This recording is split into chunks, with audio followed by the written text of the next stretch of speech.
అందరికీ నమస్కారం. నేను మీ హరిప్రియ.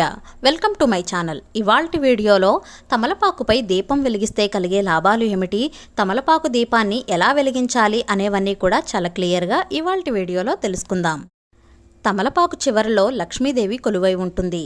మధ్యలో చదువుల తల్లి సరస్వతీదేవి నివాసం ఉంటుందని, తమలపాకు కాడలో అమ్మలగన్న అమ్మ పార్వతీదేవి కొలువై ఉంటుందని ఒక విశ్వాసం. అందుకని తమలపాకు మీద దీపారాధన చేయడం అనేది చాలా చాలా శ్రేష్టం. ఈ తమలపాకులపై దీపారాధన చేయడం వల్ల ఎటువంటి ఫలితాలు ఉంటాయో కూడా తెలుసుకుందాం. తమలపాకు దీపాన్ని మనం వెలిగించే ముందుగా ముగ్గు వేసుకోవాలి. ఇది దేవుడు ముందైనా సరే పెట్టుకోవచ్చు.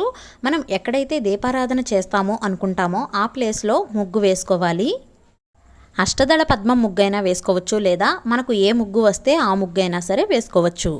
ముగ్గు వేసుకున్న తర్వాత మర్చిపోకుండా 4 సైడ్లు కూడా అడ్డగీతలు వేసుకోవాలి. ఈ ముగ్గులో పసుపు కుంకుమ కూడా వేసుకోవాలి. ముగ్గులు ఎక్కడైతే వేస్తామో అక్కడ లక్ష్మీదేవి కూడా కొలువై ఉంటుందని మన పెద్దలు కూడా చెప్తూ ఉంటారు కదా. ఆ ముగ్గులో ఇత్తడి, రాగి, వెండి పళ్ళెం పెట్టుకోవాలి. ఆ ప్లేట్కి గంధం కుంకుమ బొట్లు కూడా పెట్టుకోవాలి. ఆ తర్వాత 6 తమలపాకులను తీసుకుని గంధం కుంకుమ బొట్లు కానీ పసుపు కుంకుమ బొట్లు కానీ పెట్టుకోవాలి. తమలపాకు కాడలను కట్ చేసి తీసుకుని పక్కకు పెట్టుకోవాలి. ఈ కాడలను ఏం చేయాలో నేను తర్వాత చెప్తాను. తమలపాకు కొనలు అనేవి ఖచ్చితంగా కంపల్సరీగా ఉండాలండి. కొనలు లేకపోతే పూజలకు పనికిరావు. కొనలు అనేవి ఖచ్చితంగా ఉండాలి. ఈ తమలపాకులను వీడియోలో చూపిస్తున్న విధంగా నెమలి పింఛం ఆకారంలో ఈ విధంగా అమర్చుకోవాలి. చూసారా, ఈ విధంగా 6 తమలపాకులను ఈ విధంగా నెమలి పింఛం ఆకారంలో అమర్చుకున్న తర్వాత మట్టి ప్రమిదలు కానీ రాగి, ఇత్తడి, వెండి ఇలా ఏ ప్రమిదలైనా సరే తీసుకోవాలి. ప్రమిదలకు కూడా గంధం కుంకుమ బొట్లు పెట్టుకోవాలి.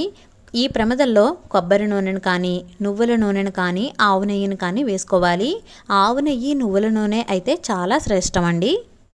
నూనె వేశాక 2 ఒత్తులు తీసుకుని 1 ఒత్తిగా చేసి దీపారాధన చేయాలి. అగ్గిపూలతో చేయరాదు. ఏకహారతితో కానీ అగరబత్తితో కానీ దీపారాధన చేయాలి. తమలపాకుపై దీపారాధన చేయడం వల్ల కలిగే శుభ ఫలితాలు ఏమిటో తెలుసుకుందాం. తమలపాకు కాడలో మనం ముందే చెప్పుకున్నాం కదండి, అమ్మలగన్న అమ్మ పార్వతీదేవి కొలువై ఉంటుందని, తమలపాకు మధ్యలో సరస్వతీదేవి కొలువై ఉంటుందని, చివరలో లక్ష్మీదేవి ఉంటుందని ఒక నమ్మకం. అలాంటి తమలపాకులపై దీపాన్ని వెలిగిస్తే అనుకున్న కార్యాలు దిగ్విజయంగా పూర్తవుతాయి. తాజాగా ఉన్న 6 తమలపాకులను తీసుకుని దీపారాధన చేసిన తర్వాత 6 తమలపాకుల కాడలను మట్టి ప్రమిదలో వేసుకోవాలి.